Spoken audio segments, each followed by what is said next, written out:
Good morning बच्चों। Online classes में आपका स्वागत है। आज हम आपको कक्षा 7वीं का हिंदी व्याकरण पाठ 1 का अभ्यास कराने जा रहे हैं। जैसा कि पाठ 1 में हम आप लोगों को भाषा, व्याकरण और लिपि के बारे में बताए हैं, आज हम इस पाठ के अंत में जो अभ्यास होते हैं उसको हम कराने जा रहे हैं। तो आप ध्यान से सुनिए और समझने की कोशिश करिए।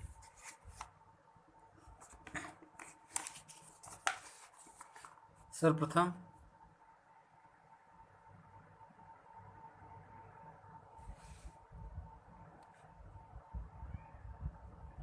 हम आपको निम्नलिखित प्रश्नों के उत्तर दीजिए। भाषा किसे कहते हैं, भाषा के बारे में बताए हैं।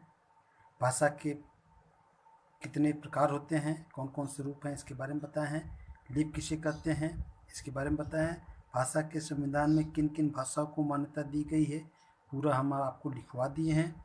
व्याकरण को कितने भागों में बांटा गया है, इसको मैंने बताया है। व्याकरण और भाषा में संबंध, इसको आप लिखेंगे। निम्नलिखित प्रश्नों के आगे उनकी भाषाओं के नाम लिखिए। निम्नलिखित प्रांतों के आगे उनकी भाषाओं के नाम लिखिए। अब हम 1 बाय 1 पढ़ रहे हैं, आप लोग ध्यान से सुनिए। इसको फोटो क्लिक करके आप इसको लिख सकते हैं। गुजरात का गुजराती, उड़ीसा का उड़िया, मणिपुर मणिपुरी, बंगाल का बंगाली, असम का असमिया, कर्नाटक का कन्नड़, पंजाब का पंजाबी, केरल में मलयालम भाषा बोली जाती है, तमिलनाडु का तमिल। इसी के साथ अब क्वेश्चन नंबर 3 में ग में आइए। निम्नलिखित शब्दों को उचित स्थान पर लिखिए। निम्नलिखित शब्दों को उचित स्थान पर लिखिए। लिपि, भाषा, रोमन, संविधान, गुरुमुखी, देवनागरी, हिंदी, फारसी, राष्ट्रभाषा, व्याकरण। ठीक है।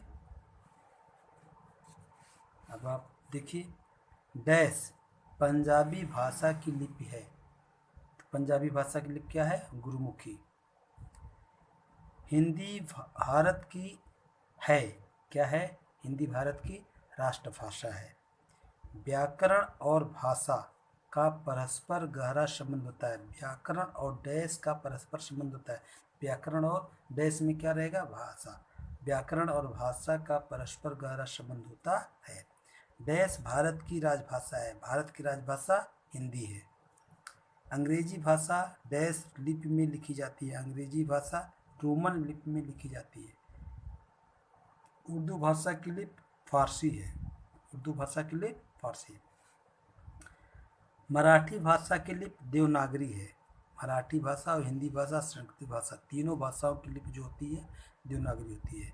भाषा को लिखने का ढंग, भाषा को लिखने का ढंग लिपि कहलाता है।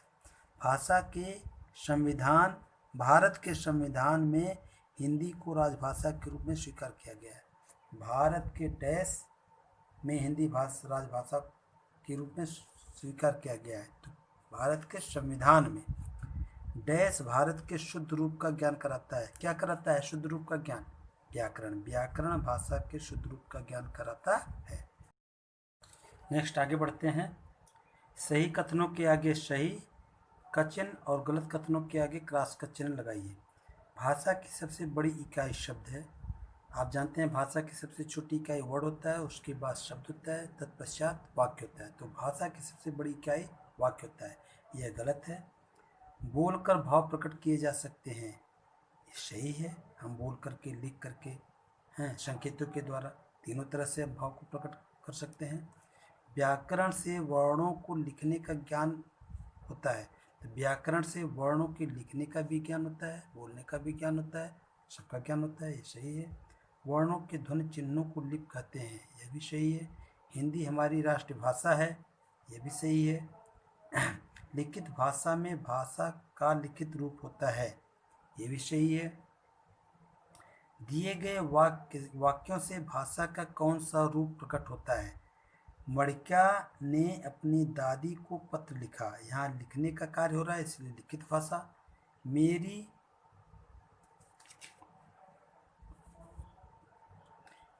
माँ प्रतिदिन रामायण का पाठ करती हैं। यहाँ पढ़ने से तात्पर्य इसलिए मौखिक भाषा। मीता रेडियो पर गाने सुन रही है, यहाँ भी सुनने का कार्य है इसलिए मौखिक भाषा।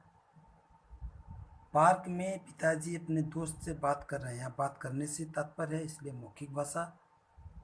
इसी के साथ यह वीडियो यहीं पे समाप्त होता है। यदि आपको अच्छा लगे तो लाइक करिए, चैनल को सब्सक्राइब करिए। जय हिंद।